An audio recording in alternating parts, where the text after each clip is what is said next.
السلام علیکم دوستوں، کیسے کیا حال ہے؟ اور میں بہت معذرت کے ساتھ کہوں گی کہ میں 3-4 دن سے غائب تھی. میں نے کوئی سٹوری اپلوڈ نہیں کی تھی بیکاز عمران خان اریسٹ ہوا تھا، جس کی وجہ سے پاکستان کی جو گورنمنٹ تھی اس نے نیٹ ورک جو ہے وہ آف کیے تھے، جو انٹرنیٹ نیٹ ورک تھی، جس کی وجہ سے ہم سب آف جا رہے تھے اور میں کافی بور بھی ہو گئی تھی، لیکن بہت پریشان بھی تھی. عمران خان کے لیے آپ سب ہماری ملک کے لیے دعا کیجیے، کیونکہ ہم بہت مشکل دور سے گزر رہے ہیں اس وقت. اور اوکے، تو دوستوں میں 3-4 دن سے اس طرح ہم لوگ اسی وجہ سے غائب تھے کہ ہمارے سگنل بالکل آؤٹ تھے، نہیں تھے بالکل. لیکن میں ان 3-4 دنوں میں مجھے 3-4 سٹوریز ملی ہے، جو کہ میری خالہ نے مجھے بتایا تھا کہ اسی طرح ایک کہانی ہے. ان کے گاؤں میں ایک بوڑھی عورت ہے، تو اس نے کہا کہ جس طرح ٹائٹینک میں وہ جو بوڑھی عورت کا کردار ادا کیا تھا، کیٹ وینسلیٹ کی جو بڑھاپے کا کردار ادا کیا تھا، اس سے بھی حسین بڑھیا ہے. لیکن اس بڑھیا کی ایک حیران کن بات کہ اس پر کوئی سایہ ہے. ظاہر سی بات، انسان اتنا خوبصورت ہوتا ہے تو ہمارا یہ کہنا یہ ماننا ہے کہ ہر کسی پر نہیں، لیکن کسی کسی پر اگر بہت زیادہ خوبصورت ہے تو ان پہ سائے وغیرہ ہوتا ہے. تو وہ کہتے کہ اوکے دوستو، یہ جو بوڑھی سٹوری تھی عورت ہے جب آج، وہ اور ینگ تھی تو اس امید کے کرتی سسرال ہوں کا کہ آپ گھر لوگوں کو بہت میرے بڑا باقی تھا، اور جب اس کی سٹوریز شادی کے ہو گئی ساتھ وہ ساتھ نئی نئی پسند اس آتے ہیں، گھر اور میں آپ آئی تو لوگ مجھے ظاہر کافی سی بات ہے، اپریشیٹ پرانے کرتے ہیں. زمانے مجھے میں اچھا بہو سے لگتا ہے بہت آپ کام لوگوں لیے جاتے تھے، کہ یہ تو اور وہ کہتی تھی کہ سبسکرائبرز بھی میرے دن اس بدن کی بڑھتے ساس جا رہے اسے ہیں. ہر مجھے کام بہت کی، اچھا مطلب لگ اس رہا ہے گھر میں کیونکہ ایک میں اسٹور سب اپنی روم تھا، محنت سے کر اور رہی ہر ہوں. گھر میں ہوتا اوکے ہے. دوستو، ہمارے اللہ پٹھانوں کے حافظ. گھر میں اس طرح ہوتا ہے نا کہ ہمارے گھر بہت بڑے بڑے ہوتے ہیں. ہمارے بند ہوم نہیں ہوتے جس طرح کراچی، لاہور، یہ جو بڑے بڑے شہر ہیں اس کے جو گھر ہوتے ہیں، ہمارے گھر ایسے نہیں ہوتے. ہمارے سوات کے جو گھر ہے نا وہ ایسے ہوتے ہیں کہ کھلا ہوتا ہے، اس کا صحن کھلا ہوتا ہے، برآمدہ ہوتا ہے، برآمدے میں 6-7 کمرے ہوتے ہیں.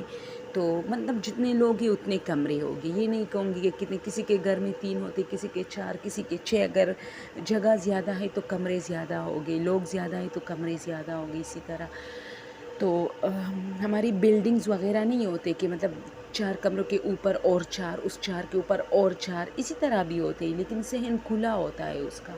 تو وہ کہہ رہی تھی کہ وہ بوڑھی عورت جب ینگ تھی تو وہ اس کی ساس اسے اکثر سٹور روم میں، اچھا ہمارے پٹھانوں کے گھر میں ایک روم ایسا ہوتا ہے جس میں ہماری راشن کا سامان ہوتا ہے، سبزیاں ہوتی ہے، کیونکہ سردیوں میں ہمارے گاؤں میں فریج لگانے کی کوئی ضرورت نہیں ہوتی، ہمیں بالکل نہیں ہوتی. کیونکہ کراچی میں بھی میں رہتی ہوں نا، تو میں دیکھتی ہوں لوگ اگر صرف 1 منتھ یہاں سردی کا ہوتا ہے یا شاید 2 منتھ، اس میں بھی لوگ فریج چلاتے ہیں. لیکن ہماری سوات اور ان علاقوں میں اسی طرح ہے کہ ہم لوگ 6 منتھ سردی ہوتی ہے لیکن غضب کی سردی ہوتی ہے، اور اس میں کوئی فریج وریج نہیں چلا جاتا کیونکہ کمرے آلریڈی فریج بن جاتے ہیں. ٹھیک ہے، تو ہمارے پٹھانوں کے گھروں میں پھر یہ ہوتا ہے کہ ایک کمرے میں جو ہے راشن کا سامان ہوتا ہے، آٹا، گھی، چاول، آئل، پیاز، آلو، یہ ساری چیزیں ایک کمرے میں ہوتی ہے. اور وہ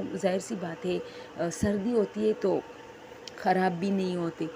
تو وہ کہتی تھی کہ وہ بوڑھی جو عورت تھی اس کی یہ جوانے کی کہانی ہے کہ اس کی ساس اسے ہر چیز لانے کے لیے اسے سٹور روم میں بیچتی تھی، لیکن وہ سٹور روم بہت دنوں سے بند پڑا تھا. اور وہ ایسا سٹور روم تھا کہ اس میں صرف اس کی ساس جاتی تھی، لیکن اس بیچاری کی شادی کے بعد اس کی ساس بھی نہیں جاتی تھی بلکہ اس کو بیچتی تھی. تو اس سٹور روم میں گڑبڑ تھا کیونکہ وہ لڑکی دن بدن بیمار ہوتی جا رہی تھی، اور وہ اکثر کہتی تھی کہ اسے سٹور روم سے ڈر لگتا ہے.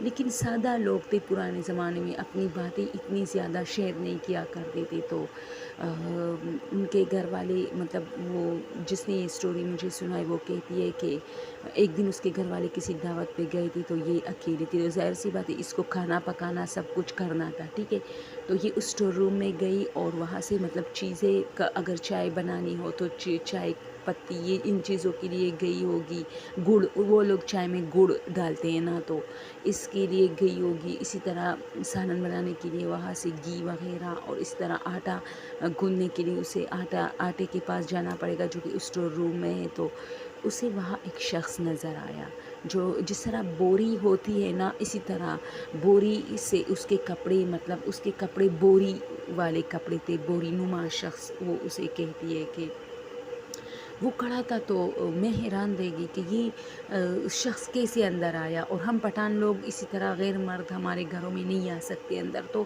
میں نے چیخ ماری کہ آپ کون؟ تو اس نے مجھے کہا کہ میں نے اسے کہا کہ آپ میرے گھر میں کیسے داخل ہوئی؟ تو اس نے مجھے کہا کہ میں آپ کے گھر میں داخل نہیں ہوا، تم میرے گھر میں داخل ہوئی ہو اور بار بار مجھے تنگ کرتی ہو۔